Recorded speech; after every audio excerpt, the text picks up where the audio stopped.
Ini ku mencari-cari teman yang sejati buat menemani perjuangan suci.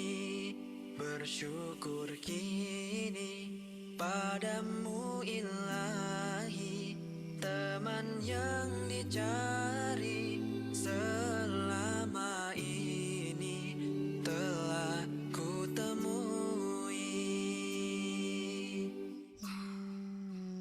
Dengannya di sisi perjuangan ini senang diharungi, bertambah murni kasih ilahi. Kepadamu Allah ku panjatkan doa agar berkekalan kasih sayang kita. Kepadamu teman ku mohon sokongan, pengorbanan dan pengertian. Telah ku ungkapkan segala-galanya. Selama ini ku mencari-cari teman yang sejati buat menemani perjuangan suci. Selama ini ku mencari-cari teman yang sejati buat menemani perjuangan suci. Bersyukur kini padamu ilahi, teman yang dicari selama ini telah ku temui. Dengannya di sisi perjuangan ini senang diharungi, bertambah murni kasih ilahi. Kepadamu Allah ku mohon restumu agar kita kekal bersatu. Kepadamu teman teruskan perjuangan, pengorbanan dan kesetiaan. Telah ku ungkapkan segala-galanya, itulah tandanya kejujuran kita.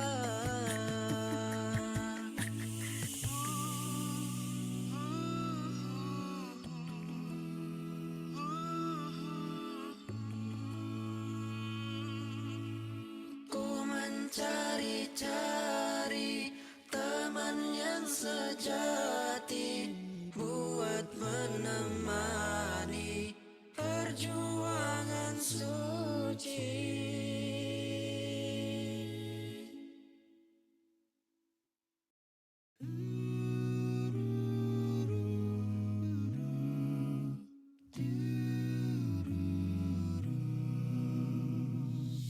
Terasa pedih sedih dalam hati ini, ujian cobaan datang silih berganti. Walaupun diri ini merasa tak mampu, hingga hatiku ini semakin meragu. Namun yakinlah semua ini kan berakhir, seiring detik waktu yang terus bergulir. Mohonlah selalu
Bismillahirrahmanirrahim.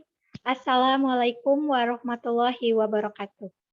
Puji syukur marilah kita panjatkan kepada Tuhan Yang Maha Esa yang telah memberikan limpahan rahmat serta hidayahnya sehingga kita dapat mengikuti acara ini dalam keadaan sehat walafiat. Tak lupa salawat serta salam kita curah limpahkan kepada junjungan Nabi kita Nabi Muhammad Sallallahu Alaihi Wasallam beserta para keluarga, sahabat hingga kepada kita selaku umatnya. Amin ya Allah ya Rabbal Alamin. Yang terhormat Bapak Asep Rudi Nurjaman MPDI sebagai dosen mata kuliah SPAI UPI Kampus Cibiru.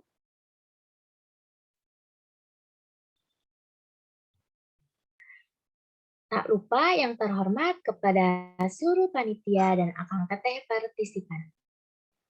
Hadirin yang saya hormati, hari ini, Selasa, 5 April 2022, akan dilaksanakan acara Seminar Pendidikan Agama Islam yang bertemakan penggunaan aplikasi Al-Quran dalam perspektif Islam. Baik, untuk mengawali acara ini, mari kita membaca basmalah bersama-sama. Bismillahirrahmanirrahim. Acara selanjutnya adalah pembacaan kalam ilahi yang akan dibacakan oleh Saudari Anissa Sabila. Kepadanya disilahkan.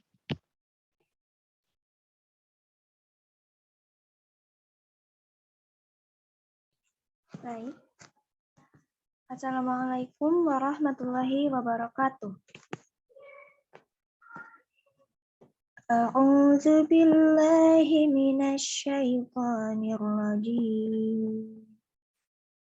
Bismillahirrahmanirrahim.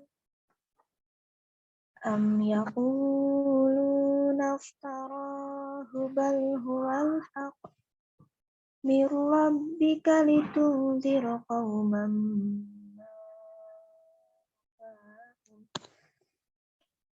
ma atahum min nazirin min qablika la'allahum yahtadun. Shadaqallahul azim. Aku berlindung kepada Allah dari godaan syaitan yang terkutuk. Dengan menyebut nama Allah yang Maha Pengasih lagi Maha Penyayang. Tetapi mengapa mereka, orang kafir, mengatakan, dia Muhammad mengada-ngadakannya. Sebenarnya, Al-Quran itu adalah kebenaran dari Rabb-Mu, agar kamu memberi peringatan kepada kaum yang belum datang kepada mereka, orang yang memberi peringatan sebelum kamu. Mudah-mudahan mereka mendapat petunjuk. Maha benar Allah dengan segala firman-Nya. Wassalamualaikum warahmatullahi wabarakatuh. Waalaikumsalam warahmatullahi wabarakatuh. Baik, terima kasih kepada Teh Anissa Sabila yang sudah membacakan kalam ilahi. Selanjutnya, acara selanjutnya yaitu sambutan dari Bapak Asep Rudi Nurjaman MPDI sebagai dosen mata kuliah SPAI UPI Kampus Cibiru sekaligus pembicara utama dalam seminar kali ini. Kepada Bapak, kami persilahkan.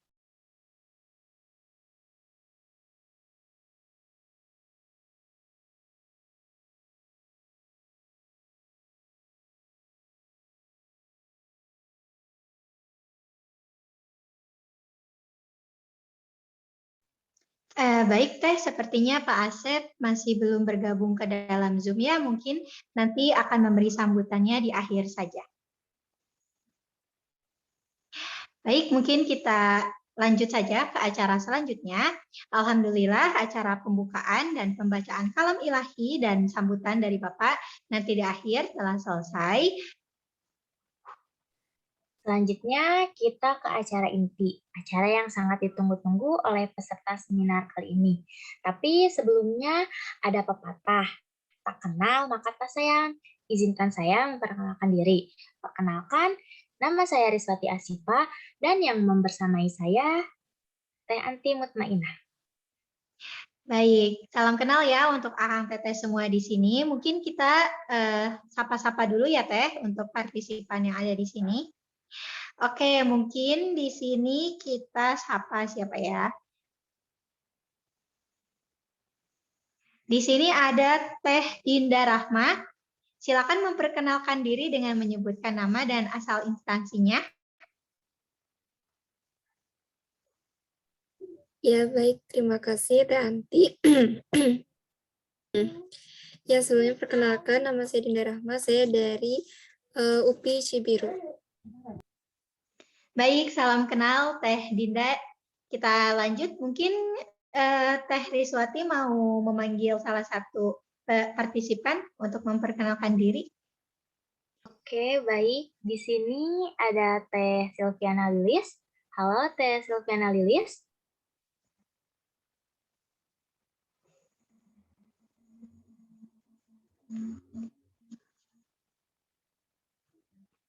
Sepertinya Teh Silviana Lilis terkendala jaringan ya. Baik, di sini ada siapa ya? Teh Rosi Nur Aprilia. Halo, Teh Rosi. Iya, halo Kak. Bagaimana nih puasa di hari ketiga? Lancar? Alhamdulillah. Oke, baik. Saya persilakan untuk Perkenalkan dirinya ya Teh. dan instansinya. Baik, Kak. Assalamualaikum warahmatullahi wabarakatuh.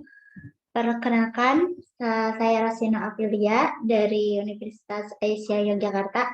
Saya berasal dari Sukabumi, Jawa Barat. Wah, Masya Allah. Jauh sekali ya Teh ada di Sukabumi, tapi tadi asal instansinya di Yogyakarta kalau nggak salah. Ya. Iya, Kak. Wah, Masya Allah. Ternyata di sini juga ada ya yang dari luar UPI Kampus Cibiru. Semoga kita bisa bertemu gitu ya. Nggak secara online aja, tapi nantinya secara offline. Tuh. Amin. Kenal juga ya, Teh?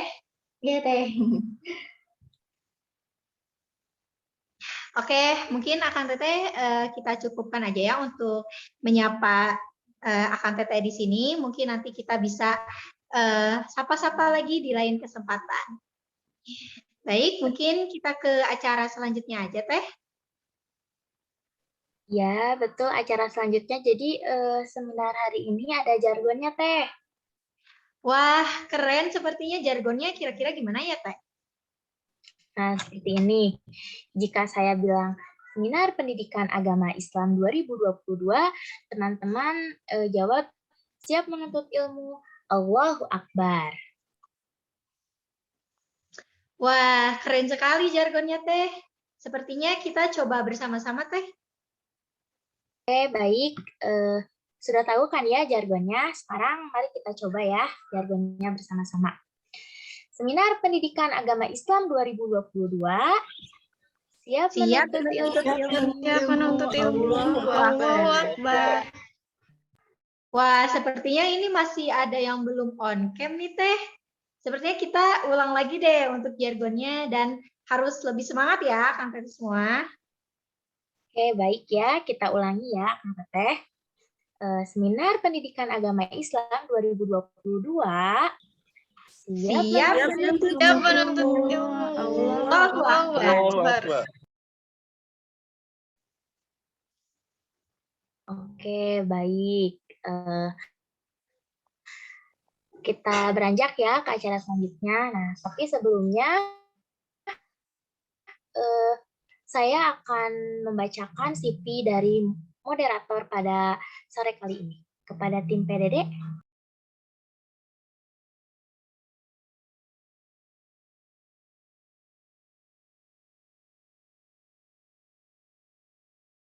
Oke. Nama Salsabila Deti, tempat tanggal lahir Sukabumi 27 September 2001. Alamat Kampung Warudoyong, RT 2, RT 5, RW 5, Desa Margaluyu, Kecamatan Sukaraja, Kabupaten Sukabumi. Kode pos 43192.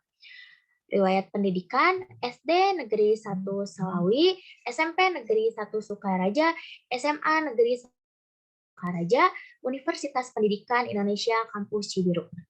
Oke, baik. Halo Teh Salsabila Devi. Halo Teh, Assalamualaikum. Salam. Sudah siap Teh?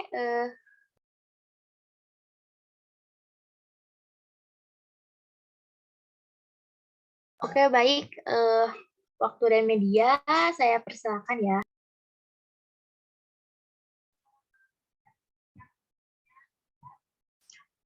Baik, terima kasih kepada MC yang telah mempersilahkan saya. Bismillahirrahmanirrahim. Assalamualaikum warahmatullahi wabarakatuh. Waalaikumsalam warahmatullahi wabarakatuh. Baik, terima kasih. Alhamdulillahirrabbilalamin. Wassalatu wassalamu ala asrofil anbiya wal mursalin. Wa ala alihi wa sahbihi ajma'in. Amma ba'du. Puji syukur marilah kita panjatkan kepada Allah Subhanahu wa Ta'ala. Tak lupa salawat serta salam kita curah limpahkan kepada junjungan kita Nabi Muhammad SAW. Alhamdulillah kita semua dapat berkumpul dalam keadaan sehat walafiat meskipun seminar kali ini online ya Akang Teteh, dan juga kita sedang melaksanakan ibadah puasa. Insya Allah berkah ya Akang Teteh, dan jangan sampai mengurangi rasa semangat kita sedikit pun dalam mencari ilmu.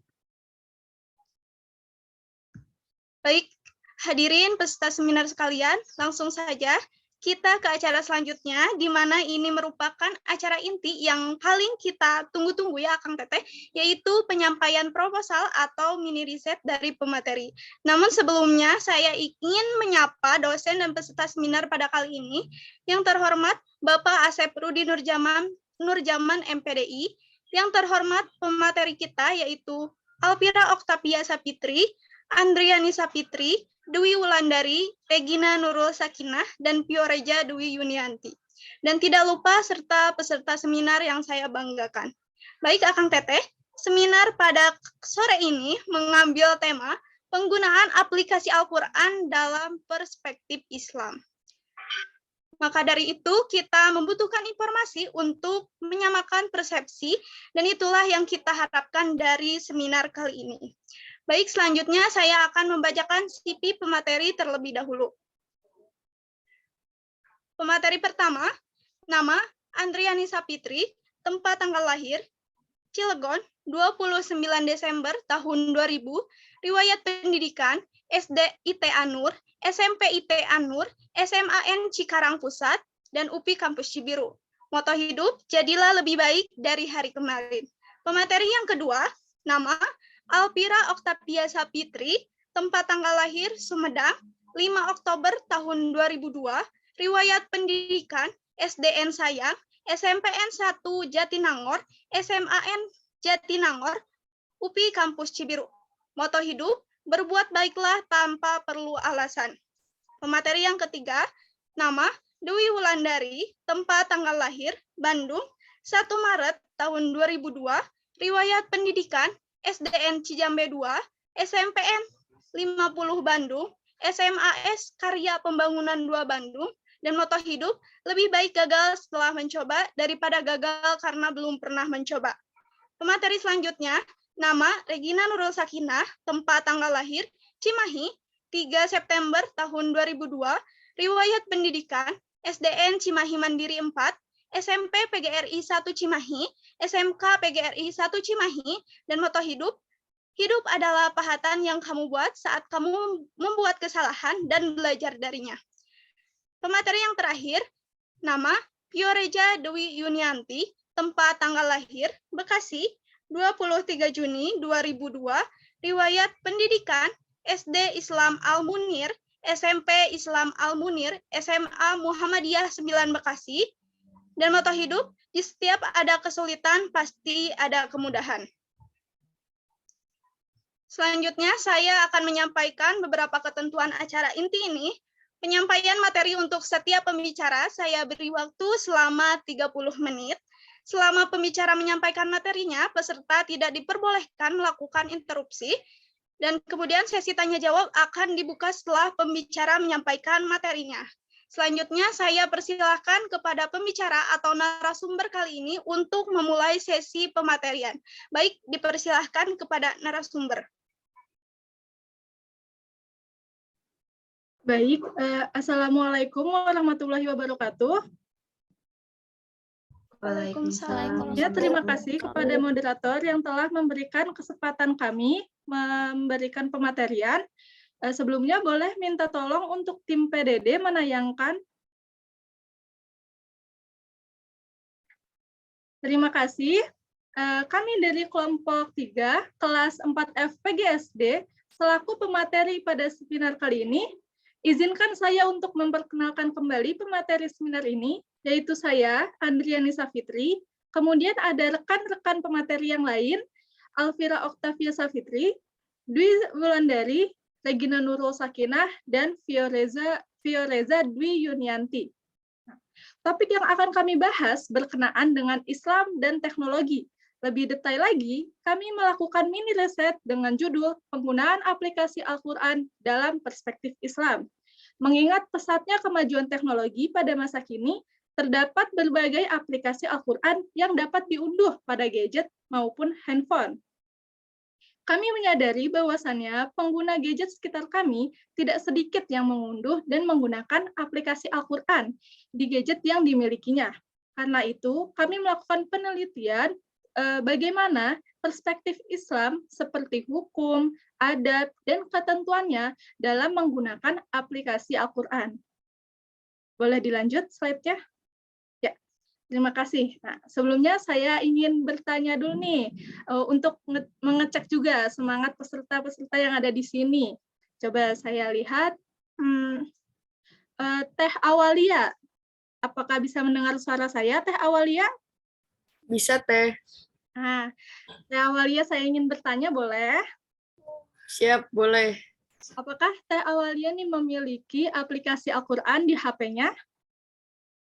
Punya, Teh, punya. Oh, punya. Baik, terima kasih. Nah, selain peserta, mungkin saya boleh juga kali ya bertanya untuk moderator. Teh Salsabila Deti. Ya, Teh. Ya, boleh saya bertanya apakah Teh Salsabila Deti memiliki aplikasi Al-Quran di HP-nya? Kebetulan saya tidak punya, Teh. Karena Ya. menurut saya lebih khusyuk baca di Al-Quran. Baik, terima kasih Teh Moderator. Baik, ya beberapa peserta di sini ya mungkin ada yang mengunduh aplikasi Al-Quran di HP-nya atau ada yang tidak, ataupun pernah mengunduh tapi sudah dihapus aplikasinya. Nah, boleh lanjut slide-nya? Nah, hasil penyebaran kuesioner kami menunjukkan sebanyak 92% responden kami mengunduh aplikasi Al-Quran di HP-nya, dan sebanyak 2% tidak mengunduh aplikasi Al-Quran.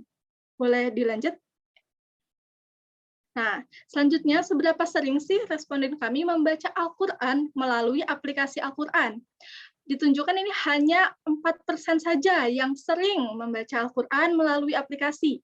Lalu, 64% responden lain yang menjawab bahwa kadang-kadang membaca Al-Quran melalui aplikasi. Dan 32% responden lainnya menjawab jarang membaca Al-Quran melalui aplikasi. Boleh dilanjut? Nah, selanjutnya mungkin beberapa dari kita bertanya-tanya nih, bagaimana hukum membaca Al-Quran melalui aplikasi dalam sudut pandang Islam? Apakah diperbolehkan atau hukumnya makruh atau bahkan diharamkan? Nah, pembahasan selengkapnya akan disampaikan oleh rekan saya yaitu Alvira. Silahkan, Teh. Baik, terima kasih Teh Andriani. Jadi di sini saya akan menyampaikan mengenai hukum Islam membaca Al-Quran melalui aplikasi di handphone. Jadi menurut beberapa pendapat ulama, hukum baca Al-Quran melalui aplikasi di handphone itu adalah mubah atau diperbolehkan. Selama bacaan pada ayat suci Al-Quran itu benar, tidak terdapat kesalahan, maka tidak masalah apabila umat muslim membaca Al-Quran melalui suatu media tertentu termasuk dalam aplikasi pada handphone. Boleh next, Teh? Nah, berikut ini merupakan tingkat pemahaman tentang hukum dan adab membaca Al-Quran dari responden kami. Jadi sekitar 28% responden mungkin mengetahui hukum dan adab membaca Al-Quran, kemudian 36% responden menjawab tidak mengetahui hukum dan adab membaca Al-Quran, kemudian 36% lainnya mengetahui hukum dan adab membaca Al-Quran. Boleh next deh. Nah, dalam membaca ayat suci Al-Quran itu, dalam bentuk mushaf ya tentu saja memiliki adab. Adab dalam membaca Al-Quran dalam bentuk mushaf itu diantaranya adalah yang pertama, suci dari hadas besar dan kecil, kemudian yang kedua, ikhlas dan membaca niat, membacanya dengan pelan atau tartil, tujuannya adalah agar lebih menghayati ayat yang dibaca ya. Kemudian harus dalam keadaan berwudu, lalu disarankan atau dianjurkan untuk membersihkan mulut dan gigi seperti bersiwak atau menggosok gigi terlebih dahulu, lalu menghadap kiblat dan menggunakan pakaian yang menutup aurat. Next deh. Nah, lalu bagaimana dengan penggunaan aplikasi Al-Quran? Apakah memiliki syarat atau adab yang sama dengan membaca Al-Quran pada mushaf? Berdasarkan hasil penelitian kami melalui kuesioner, menurut beberapa responden, membaca Al-Quran melalui aplikasi harus tetap memperhatikan adab sama seperti ketika membaca Al-Quran dalam bentuk mushaf. Karena meskipun medianya berbentuk aplikasi pada handphone yang dapat digunakan di mana saja dan kapan saja, tetapi niat awal kita adalah membaca kitab suci, maka lebih baik dalam keadaan yang baik pula. Serta harus tetap memperhatikan aturan dan adab membaca Al-Quran seperti aturan membaca Al-Quran dalam bentuk mushaf, yaitu dalam keadaan suci dari hadas besar dan kecil, memperhatikan tempat, serta menggunakan pakaian yang sopan dan menutup aurat. Boleh next deh. Nah, meskipun dalam bentuk aplikasi, Al-Quran tetaplah Al-Quran yang merupakan kitab suci umat muslim sebagai pedoman hidup yang berisi ayat-ayat suci dari firman Allah Subhanahu wa Ta'ala yang diturunkan kepada Nabi Muhammad SAW melalui perantara malaikat Jibril, sehingga dalam membacanya pun harus sesuai dengan kalamullah, sesuai dengan firman Allah Subhanahu wa Ta'ala pada Quran surat Al-Waqiah ayat 79. La yasamuhu illal mutahharun, yang artinya tidak ada yang menyentuhnya selain hamba-hamba yang disucikan. Nah, maka dari itu, hendaknya ketika kita akan membaca Al-Quran melalui aplikasi pada handphone, alangkah baiknya gitu ya, lebih tetap memperhatikan adab yang sama ketika kita membaca Al-Quran dalam bentuk mushaf. Next deh. Nah, materi selanjutnya ini akan dibahas oleh rekan saya. Baik, terima kasih Teh Alvira. Saya lanjutkan ya penyampaian materinya. Next Teh. Nah, di sini jika dilihat dari responden kuesioner yang digunakan sebagai bahan penelitian, sebanyak 84% alasan responden mendownload aplikasi Al-Quran itu karena memudahkan membaca Al-Quran di mana saja. Kemudian sebanyak 20% sebagai pengingat jadwal sholat dan 4% lainnya karena terdapat fitur terjemahan. Next. Dengan menggunakan aplikasi tertentu, seseorang bisa dengan mudahnya membaca Al-Quran di gadget dan mengkaji dimanapun dan kapanpun. Al-Quran kini tidak hanya dibaca dalam bentuk teks kitab suci. Kebanyakan masyarakat memilih membaca Al-Quran di gadget dengan alasan karena lebih praktis dan fleksibel serta bisa dibawa kemana-mana. Next.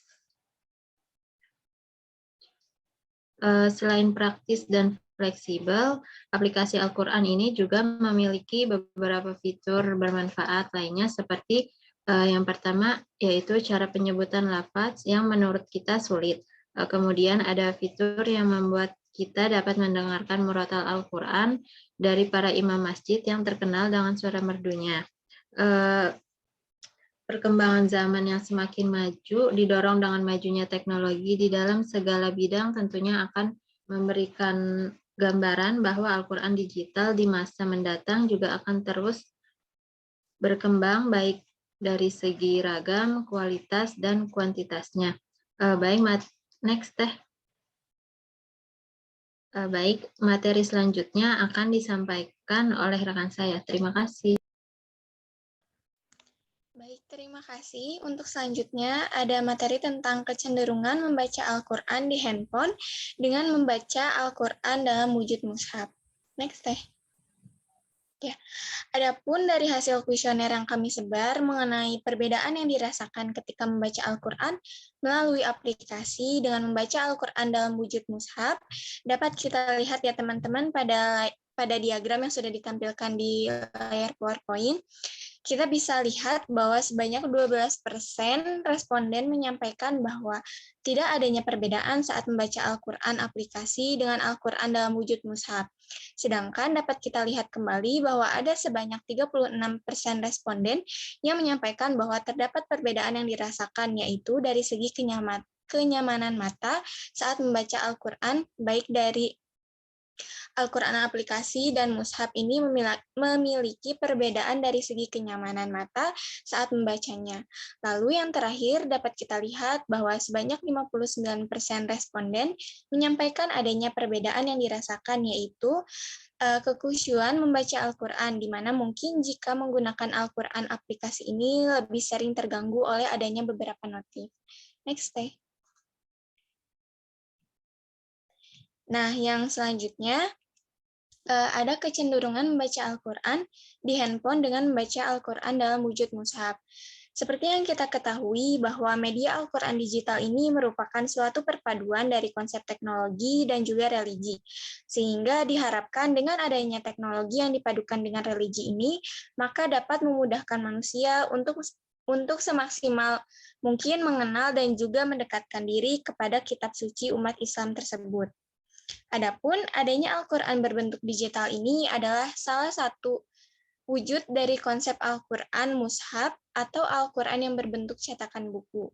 Namun sebetulnya Al-Quran digital ini juga secara isi sama dengan Al-Quran mushaf.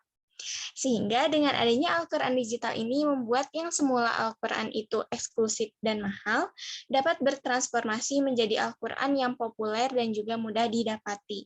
Dengan Al-Quran berbentuk digital ini pula dapat diakses secara gratis melalui internet maupun dengan cara mengunduhnya menggunakan aplikasi. Sehingga dilihat dari sehingga dilihat dari penjelasan tadi bahwa beberapa orang membaca Al-Quran ini menggunakan aplikasi karena dinilai lebih memudahkannya dalam membaca Al-Quran hanya dengan membawa ponsel atau handphone yang telah diinstal aplikasi Al-Quran digital. Lalu selain mudah, praktis, dan fleksibel, pada Al-Quran digital ini juga dapat memudahkan jika seseorang sedang tidak bisa memegang Al-Quran mushaf. Dan juga dalam Al-Quran digital ini dapat memudahkan kita untuk mendengarkan audio tilawah yang benar seperti apa. Next, Teh. Ya, selanjutnya mengapa lebih memilih membaca Al-Quran dalam wujud mushaf? Yang pertama, kurang fokus atau kurang khusyuk dalam membacanya akibat dari munculnya notifikasi dari handphone yang mereka gunakan. Yang kedua, adapun ukuran huruf maupun tulisannya yang terlalu kecil. Dan yang terakhir, menjadikannya beberapa orang lupa adab dalam membaca Al-Quran. Next, Teh. Ya. Untuk selanjutnya akan dibahas oleh rekan saya. Terima kasih. Baik, selanjutnya mengenai hukum, wanita yang sedang haid, bolehkah membaca Al-Quran melalui aplikasi? Boleh lanjut slide-nya? Ya, terima kasih. Terdapat beberapa pendapat mengenai kebolehan seorang wanita muslim yang sedang haid untuk menyentuh dan membaca Al-Quran. Ada pendapat yang menyebutkan boleh, ada yang tidak, ada yang boleh tapi dengan syarat niatnya apa dan tergantung apakah Al-Quran tersebut memiliki terjemahan atau tidak. Nah, dari berbagai pendapat tersebut tadi, dalil yang membolehkan adalah hadis Imam Al-Bukhari, dan hadis yang melarang adalah hadis yang terdapat dalam Sunan Ad-Daruqutni, kitab At-Taharah, bab fi an nahil li al-junub wa al-haid an qiraah. Boleh lanjut?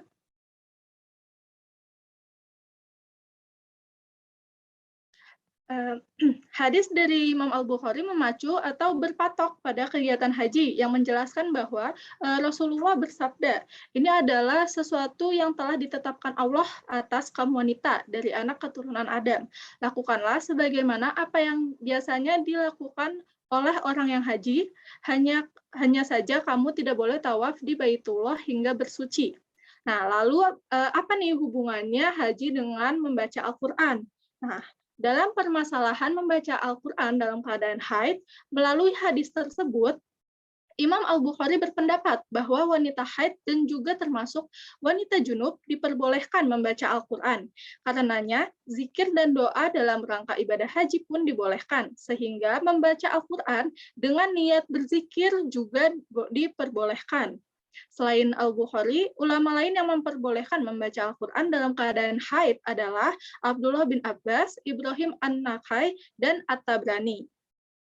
Next. Selanjutnya ada hadis yang melarang membaca Al-Quran dalam kondisi haid. Hadis tersebut menjelaskan bahwa wanita haid, junub, dan juga nifas tidak boleh membaca Al-Quran. Nah, sayangnya dalam hadis ini terdapat satu periwayat yang dinilai dhaif, yaitu Yahya bin Abi Unaisah, sehingga hadis tersebut dinilai kurang kuat dijadikan sebagai acuan. Boleh next?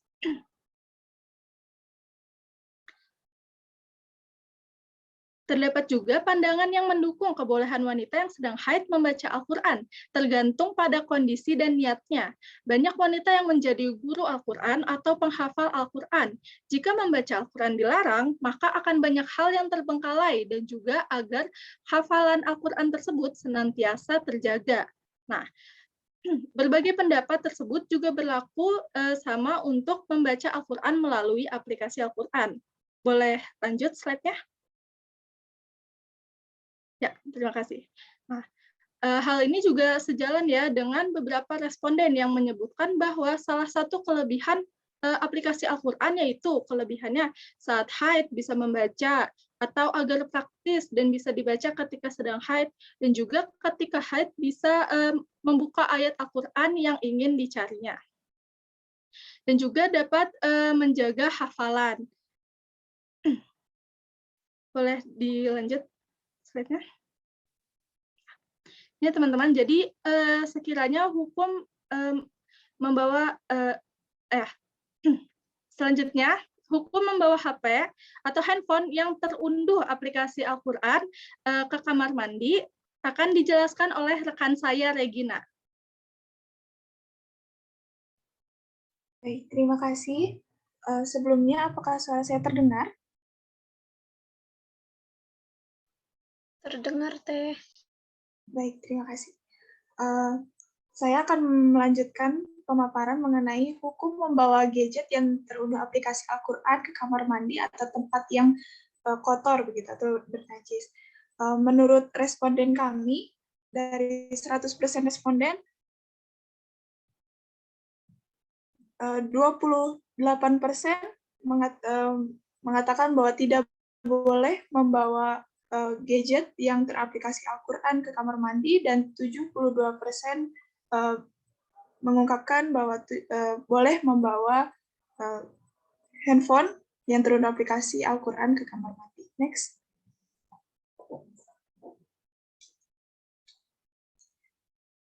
Menurut ulama Buya Yahya, hukum membawa mushaf Al-Quran ke kamar mandi itu makruh, karena kamar mandi bukan tempat yang mulia, tapi tidak sampai haram.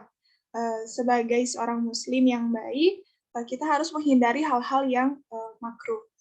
Hal tersebut tidak makruh jika memiliki hajat, misalnya untuk menjaga mushaf, karena jika disimpan di luar, itu akan terinjak atau jatuh, jadi silahkan boleh dibawa ke kamar mandi karena ada keperluan. HP atau apapun yang belum tentu mushaf, yang terdapat nama-nama Allah atau kalimat dari Al-Quran, maka makruh untuk membawanya ke kamar mandi. Hukum HP tersebut pun sama, akan makruh jika layarnya menunjukkan ayat-ayat Al-Quran atau nama-nama Allah. Misalnya, jika ada kalimat Allah di layar utama, maka jadi makruh jika dibawa ke kamar mandi. Namun, apabila berupa aplikasi yang tidak terlihat atau closed application, itu bisa maka tidak makruh atau tidak haram gitu. Ulama lain mengemukakan sebagaimana terdapat dalam fatwa-fatwa kontemporer yang dikompilasikan dalam kitab Mauqi'ul Islam, Soal wa Jawab halaman 53, yang artinya handphone atau smartphone yang di dalamnya terdapat aplikasi Al-Quran, baik tampak sebagai tulisan ataupun berupa audio, tidak dihukumi sebagai mushaf. Oleh karena itu, boleh memegangnya dalam keadaan hadas atau juga boleh membawanya ke kamar mandi. Ini disebabkan tulisan Al-Quran yang nampak pada smartphone tersebut tidak seperti tulisan dalam mushaf. Tulisan tersebut adalah getaran listrik yang atau pancaran sinar yang nampak dan bisa hilang, serta bukan merupakan huruf yang tetap. Lebih dari itu, dalam smartphone juga terdapat data lain selain Al-Quran. Next,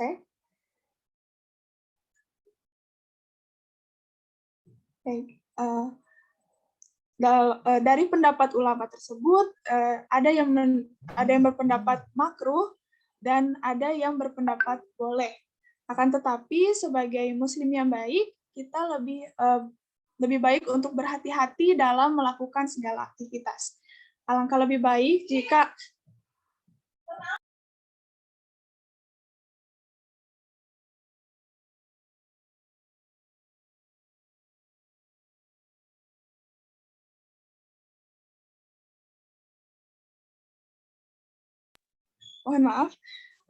dari pendapat ulama tersebut dapat disimpulkan bahwa ada yang mengatakan boleh dan ada yang berpendapat makruh. Tapi angka lebih baik jika kita sebagai muslim berhati-hati dalam melakukan segala aktivitas.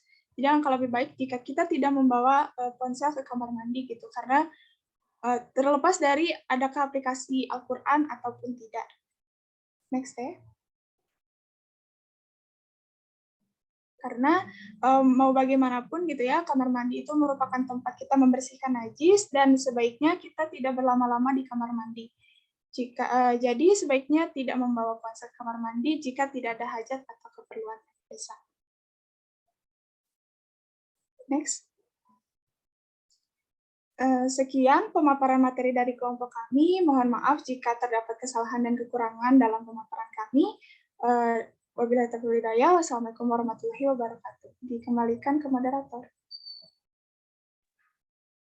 Baik, terima kasih kepada narasumber yang telah memaparkan hasil mini riset yang Masya Allah sekali ya, sangat menarik topik yang dibahasnya. Karena ini yang sedang terjadi gitu ya dalam kehidupan kita sehari-hari. Nah, baik Akang Teteh, kita tiba gitu saatnya masuk ke sesi tanya-jawab dengan ketentuan sebagai berikut. Peserta yang ingin bertanya dipersilahkan raise hand atau langsung on mic dan menyebutkan identitasnya terlebih dahulu, serta pertanyaan yang diajukan harus secara singkat, padat, dan jelas. Baik, langsung saja kita mulai sesi diskusi ini. Saya persilahkan untuk sesi tanya-jawab pertama, kita batasi dulu ya Akang Teteh, sebanyak 3 pertanyaan. Jika waktunya masih banyak, saya akan buka sesi kedua gitu. Baik, dipersilakan kepada peserta untuk bertanya. Dipersilakan raise hand atau langsung on mic.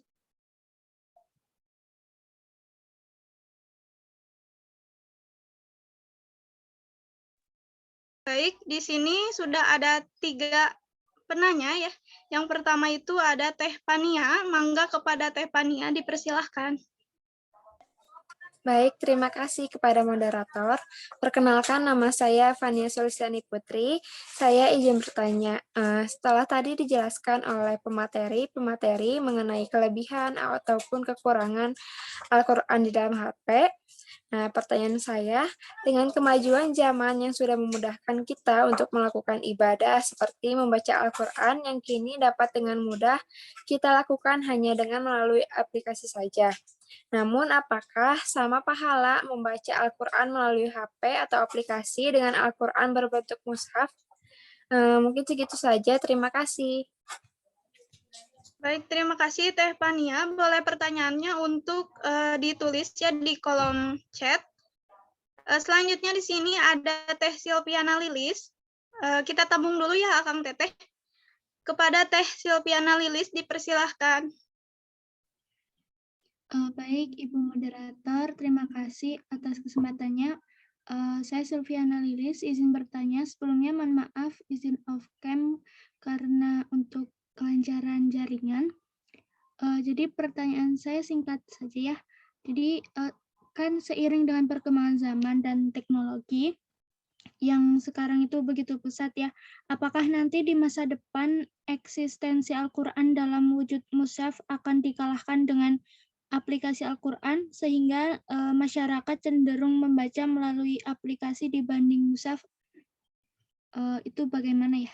Mungkin segitu saja pertanyaannya. Terima kasih, Teh. Baik, terima kasih Teh Siopi. Boleh ditulis di kolom chat. Dan yang terakhir ini ada Teh Mei.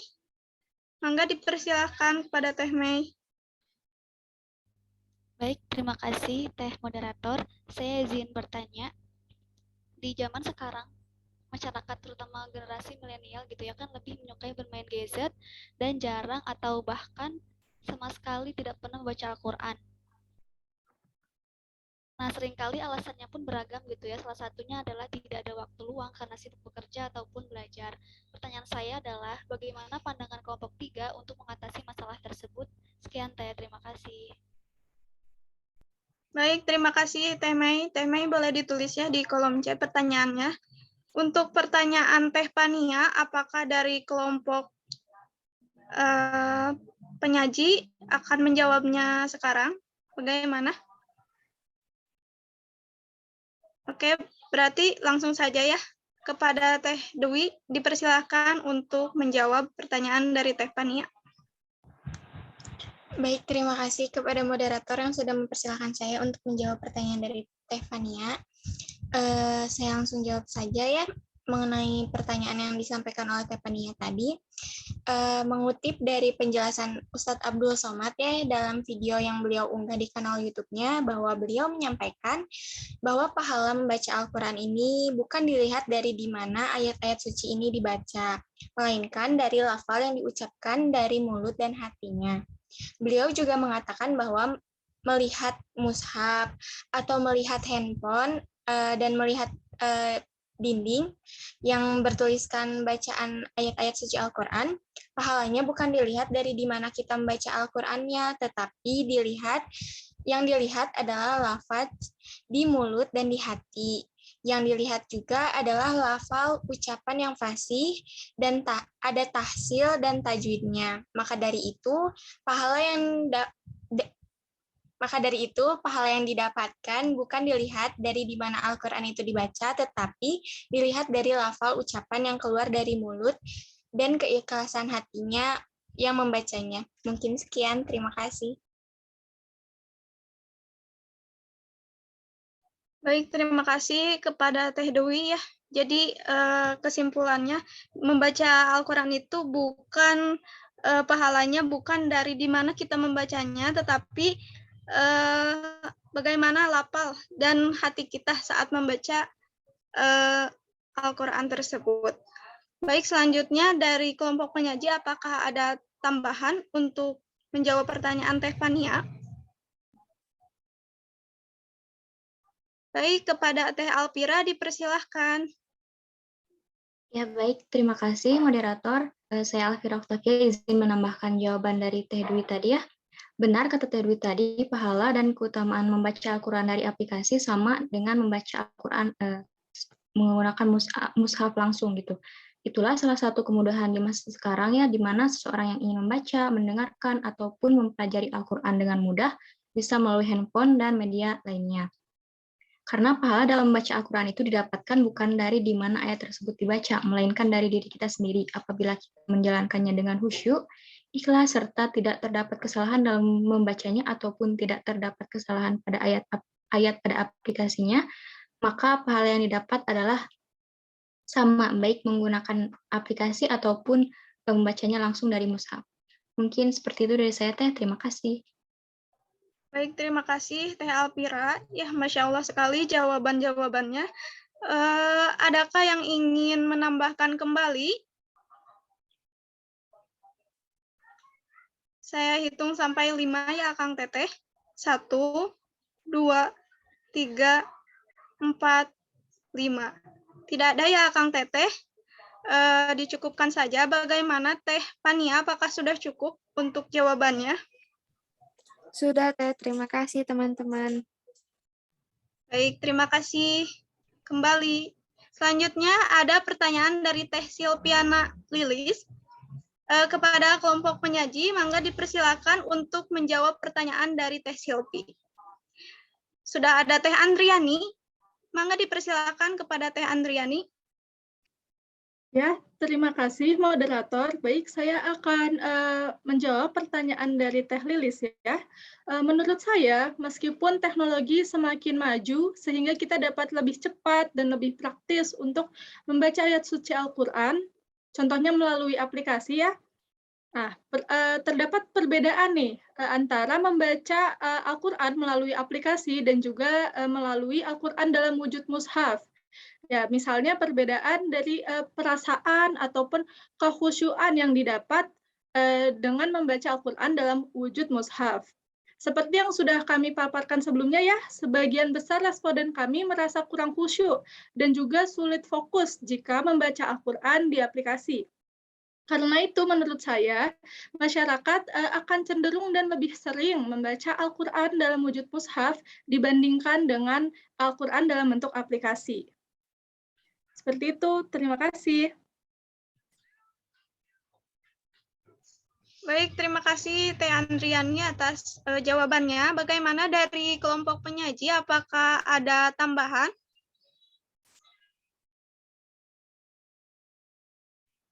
Langsung saja kepada Teh Dewi, dipersilakan. Baik, terima kasih kepada moderator yang sudah mengizinkan saya untuk menambahkan jawaban. Langsung saja ya, seperti yang kita ketahui juga, tidak dipungkiri bahwa dengan perkembangan zaman, membuat cukup banyak orang lebih memilih waktu membaca Al-Quran dengan menggunakan aplikasi digital. Sudah kita ketahui juga bahwa kelebihan dari Al-Quran digital ini yaitu dapat dengan mudah diakses dengan hanya mengunduh salah satu aplikasi Al-Quran saja. Dan juga untuk mencari salah satu ayat, kita cukup memasukkan kata kuncinya saja tanpa perlu membolak-balikan lembar Al-Quran. Namun saat kita membaca Al-Quran menggunakan aplikasi ini juga, kita harus melihat terlebih dahulu apakah aplikasi tersebut sudah memiliki sertifikat tasih sebagai tanda legalitas benar tidaknya bacaan dari Kementerian Agama atau belum.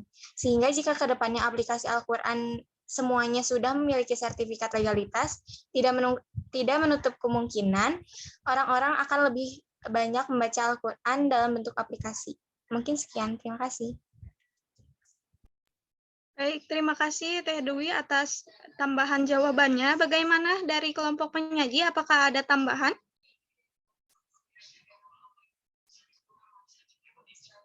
Kita hitung lagi ya Kang Teteh sampai 5. 1, 2, 3, 4, 5. Sepertinya cukup ya untuk jawabannya. Bagaimana Teh Pania, apakah sudah cukup? Maaf, Teh Mei, Teh Silviana. Iya, Teh. Alhamdulillah sudah cukup. Terima kasih, pemateri. Alhamdulillah, terima kasih. Baik, selanjutnya ada pertanyaan dari Teh Mei.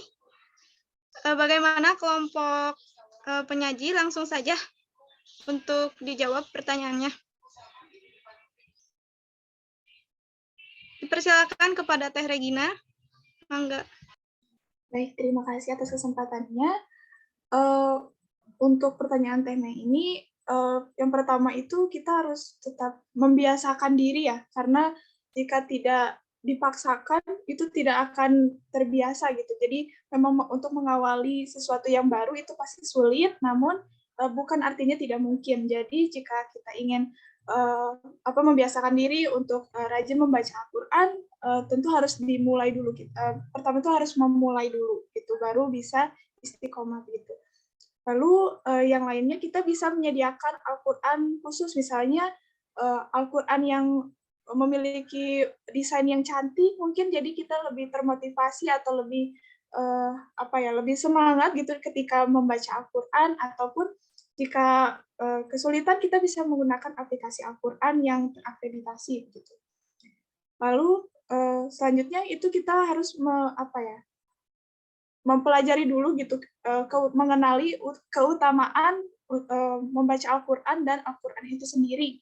Karena jika kita sudah memahami betapa mulianya Al-Quran, maka kita tidak ada alasan untuk menunda-nunda atau tidak membaca Al-Quran gitu. Jadi kita lebih termotivasi untuk membaca Al-Quran.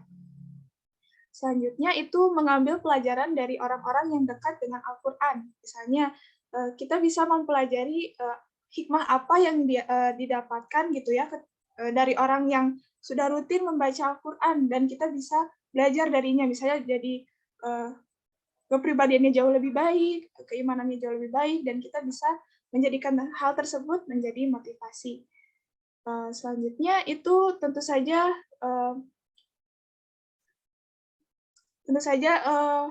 harus bersama dengan lingkungan yang memotivasi kita untuk bisa rutin membaca Al-Quran. Meskipun itu anak muda ataupun orang tua, jika memang memotivasi kita ke arah lebih baik, itu akan baik untuk kita. Mungkin seperti itu. Terima kasih, Teh Moderator. Baik, terima kasih Teh Regina atas jawabannya yang sangat jelas. Ya, selanjutnya dari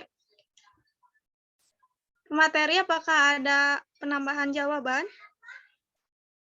Sudah ada Teh Dewi dan Teh Andriani. Teh Dewi terlebih dahulu, dipersilahkan. Baik, terima kasih kepada moderator yang sudah mengizinkan saya untuk menambahkan menambahkan jawaban. Mohon maaf. Yang sudah dikatakan oleh Teh Regina juga sudah benar ya, tapi saya mau menambahkan sedikit saja. Nah, mungkin untuk mengatasi masalah tersebut, kita harus lebih banyak introspeksi diri, karena kita sebagai umat muslim, yang dimana Al-Quran juga merupakan kitab sucinya orang muslim, harus juga bisa memanage waktu masa kita yang beragama Islam ini. Jika disuruh beribadah dan membaca Al-Quran malah mengeluarkan 1000 alasan gitu. Nah, sehingga cara mengatasinya bisa dengan kita meluangkan waktu sedikit untuk senantiasa membaca Al-Quran, karena Al-Quran ini kan merupakan panduan utama yang dapat dijadikan sebagai sahabat sejati dalam mengarungi kehidupan di dunia agar sesuai dengan maksud dan tujuan Allah Subhanahu wa Ta'ala. Atau bisa juga kita melibatkan teman atau bahkan orang tua kita untuk saling mengingatkan untuk selalu membaca Al-Quran, sehingga jika kita sudah introspeksi diri, meluangkan waktu juga, dan juga adanya peran orang di sekitar untuk saling mengingatkan dalam sesuatu hal yang baik, apalagi hal itu adalah untuk membaca Al-Quran gitu ya, maka insya Allah ke depannya kita kaum atau generasi milenial ini dapat menjadi generasi yang gemar membaca Al-Quran. Mungkin sekian, terima kasih. Baik, terima kasih Teh Dewi atas penambahannya. Kita lanjut kepada Teh Andriani, dipersilahkan. Baik, terima kasih moderator. Ya, saya setuju dengan jawaban Teh Regina, Teh Dwi ya, betul semua itu ada manage diri, kemudian memotivasi diri gitu, kemudian mengetahui keutamaan Al-Qur'an. Tambahan saya di sini agar lebih mencintai atau dapat lebih memotivasi diri untuk mulai rutin membaca Al-Qur'an, itu salah satunya tidak lepas dari pergaulan ataupun lingkungan sekitar ya. Ya, tadi sudah di-mention juga. Nah, dari pergaulan ini nih, misalnya contohnya saat Ramadan ini ya, teman-teman pasti tidak asing lagi dengan istilah one day one juice, ya kan? Nah, melalui pergaulan ini nih, misalnya kita yang sehari-hari tidak membaca sama sekali atau bahkan membaca seadanya, membaca Al-Quran seadanya gitu. Jika pergaulan dan orang-orang di sekitar kita nih rutin gitu membaca Al-Quran, atau mungkin melaksanakan one day one juice ini, atau mungkin one day 2 juz gitu kan, kita sendiri jadi lebih termotivasi juga gitu. Apa salahnya kita turut bersaing atau mengikuti kebaikan-kebaikan yang bisa membawa kita lebih dekat dan lebih bertakwa kepada Allah gitu. Nah, jadi intinya pergaulan di sini sangat penting dan juga dapat turut membawa generasi milenial ke generasi milenial lainnya untuk lebih sering membaca Al-Quran. Gitu. Terima kasih. Baik, terima kasih kepada Teh Andriani Sapitri. Bagaimana ada tambahan lagi dari penyaji? Saya hitung sampai 3 ya, Akang Teteh. 1, 2, 3. Sepertinya sudah tidak ada lagi. Bagaimana Teh Mei? Apakah sudah cukup? Alhamdulillah sudah cukup sekali. Terima kasih semuanya. Baik, terima kasih Teh Mei. Alhamdulillah ya Kang Teteh, kita sudah selesai di sesi tanya jawab karena waktunya tidak cukup untuk sesi kedua. Saya tutup saja ya untuk sesi tanya jawab kali ini.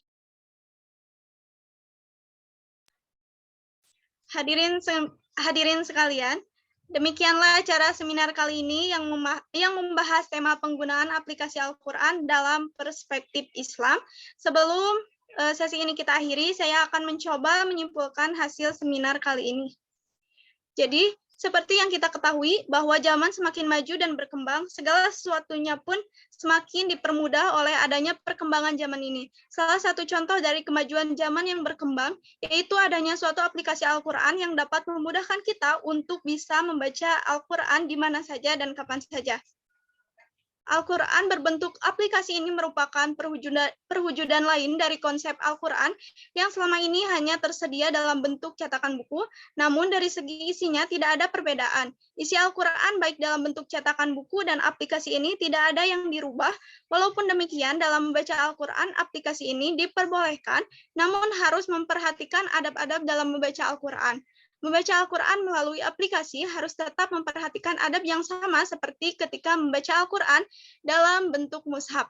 Meskipun medianya berbentuk aplikasi Al-Quran pada handphone yang dapat digunakan di mana saja dan kapan saja, tetapi niat awalnya adalah membaca kitab suci, maka lebih baik tetap memperhatikan aturan dan adab membaca Al-Quran seperti adab dan aturan membaca Al-Quran berbentuk mushaf. Di mana adab membaca Al-Quran salah satunya suci dari hadas besar dan kecil, ikhlas dan membaca niat, membacanya dengan pelan atau tartil, tujuannya agar lebih menghayati ayat yang dibaca, harus dalam keadaan berwudu, membersihkan mulut dan gigi, menghadap kiblat dan menggunakan pakaian yang menutup aurat. Baik, itu saja kesimpulannya. Hadirin sekalian, sekali lagi saya ucapkan terima kasih kepada para pemateri dan juga seluruh hadirin yang telah berpartisipasi dan menyimak sampai akhir dalam kegiatan seminar kali ini. Harapannya dari apa yang kita didiskusikan bisa menjadi manfaat untuk kedepannya. Sebelumnya ini ada sedikit kenang-kenangan untuk pemateri kita pada sore kali ini. Kepada tim PDD dipersilahkan untuk menampilkan sertifikatnya. Nah, ini ada sertifikat penghargaan untuk pemateri. Mohon diterima ya.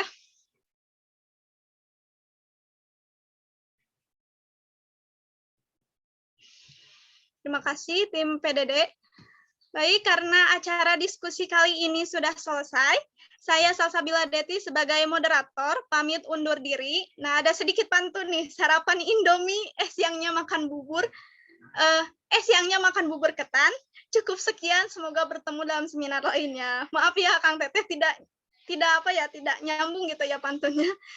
Baik, selamat menjalankan ibadah puasa dan selamat berbuka puasa. Terima kasih. Wabillahi taufiq wal hidayah. Wassalamualaikum warahmatullahi wabarakatuh. Saya kembalikan kepada MC.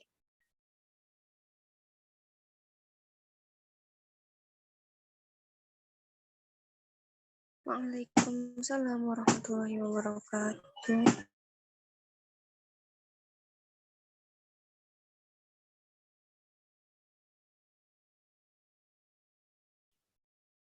Halo Teh Anti.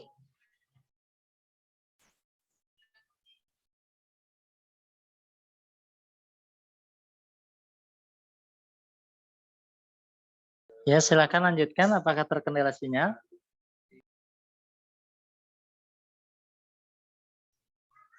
Apakah ada waktu untuk tanggapan?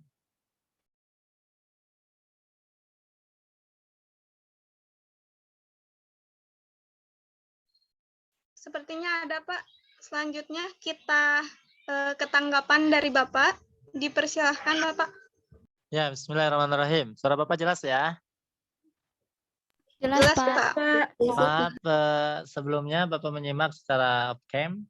Dan sebelum Bapak tanggapan, terima kasih pantunnya ya, luar biasa. Ini baru pertama ada pantun yang isi dan ininya kemana ya. Nanti bikin pantun yang lebih kreatif lah ya.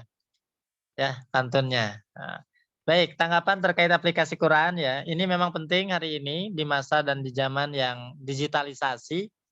Namun benar secara umum tadi disampaikan, selama adab kita gunakan untuk menggunakan Al-Quran tidak masalah. Ya, artinya kita menggunakan aplikasi Al-Quran dengan media cetak itu sama, yang membaca, yang membawa.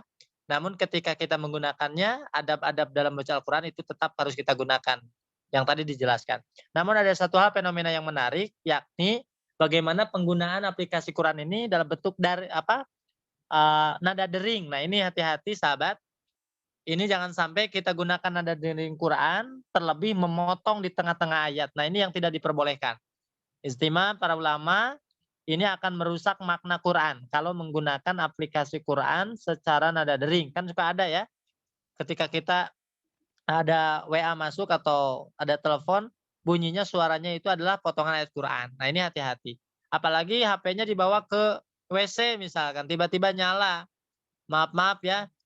Misalkan lagi jongkok, tiba-tiba tadarus Quran. Nah ini juga merusak makna dan kesucian Al-Quran. Nah ini jangan sampai digunakan untuk nada dering.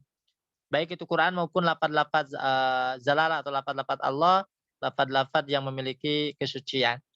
Yang selanjutnya sahabat, terkait dengan aplikasi Quran ini justru harus menjadi kemudahan bagi kita semua bisa menyelesaikan tadarus Quran. Maka silakan gunakan.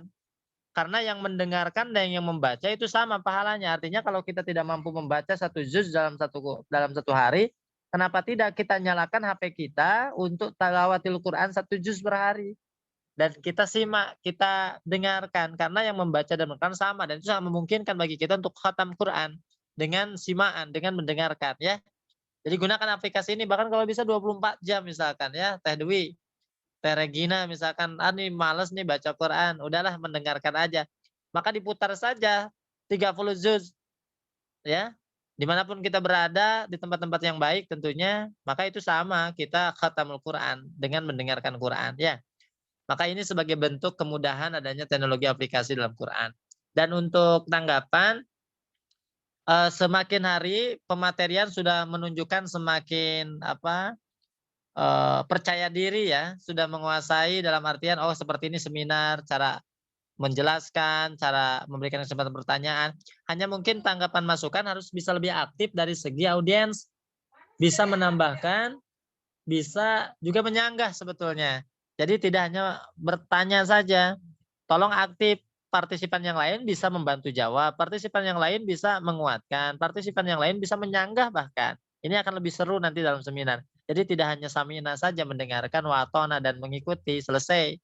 Tolong di kelompok berikutnya, baik nanti Bapak ikut ataupun ketika nanti ada yang Bapak tidak ikut, karena ini seminar kan milik mahasiswa, Bapak hanya memberikan nilai ya. Karena ada beberapa kelompok yang Bapak berikan penilaian secara menyimak dari record karena berbarengan seminarnya. Alhamdulillah bersyukur nih yang sore ini Bapak bisa hadir menyimak tadi sudah cukup baik secara penyampaian, partisipan, tinggal lebih ditingkatkan lagi dari keaktifan.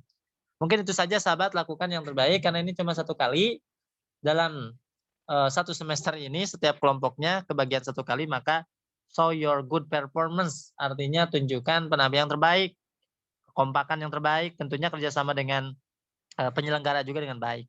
Partisipan yang ikut juga di sini alhamdulillah ya, minimal memenuhi syarat banyak lah ya, lebih dari 25. Artinya ini mengesankan. Dan tolong ke depan bisa lebih dari itu, pamfletnya dikirim 2 hari atau 3 hari sebelum supaya bisa ada partisipan dari luar yang bisa ikut. Mungkin itu saja yang bisa Bapak sampaikan.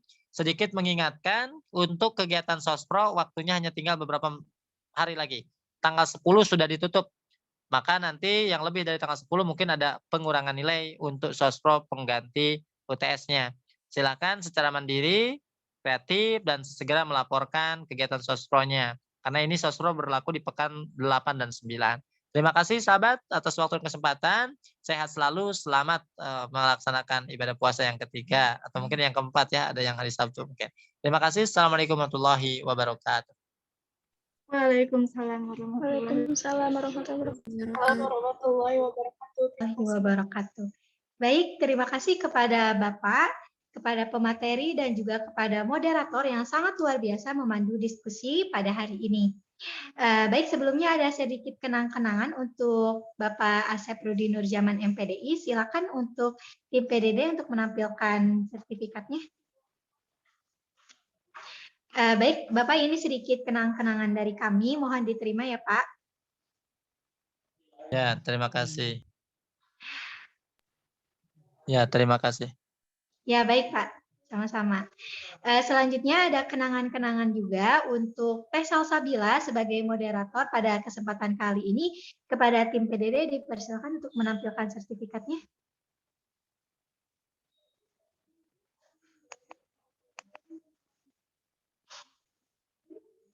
Baik, ini sertifikat untuk moderator. Mohon diterima ya, Teh Salsabila. Baik, terima kasih Teh Anti.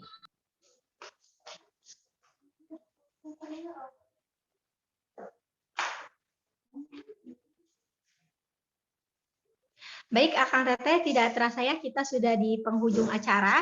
Diingatkan lagi kepada Akang Teteh, peserta jangan lupa gitu untuk mengisi presensi yang sudah dikirimkan di kolom chat oleh panitia. Nah, sebelum acara ditutup, kita dokumentasi terlebih dahulu. Kepada tim PDD dipersilakan untuk memandu dokumentasinya. Baik, terima kasih Teh Anti. Untuk Akang Teteh dan Bapak, jika tidak terkendala jaringan, saya persilahkan untuk on cam.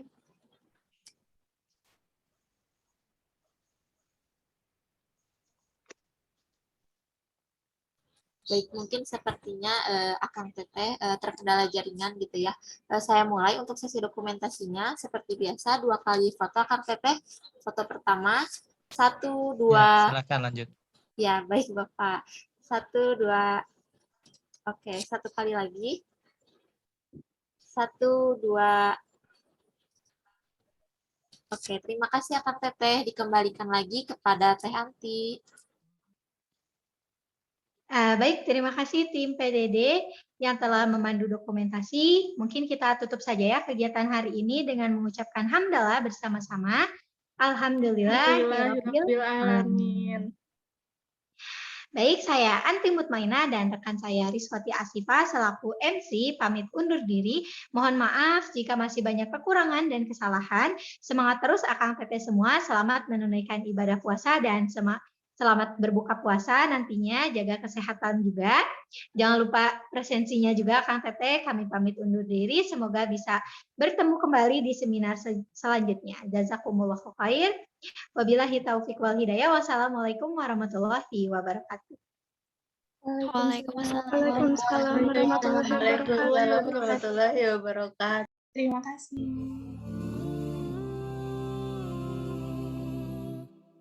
Ya, semuanya izin lab ya. Terima kasih. Terima kasih Bapak.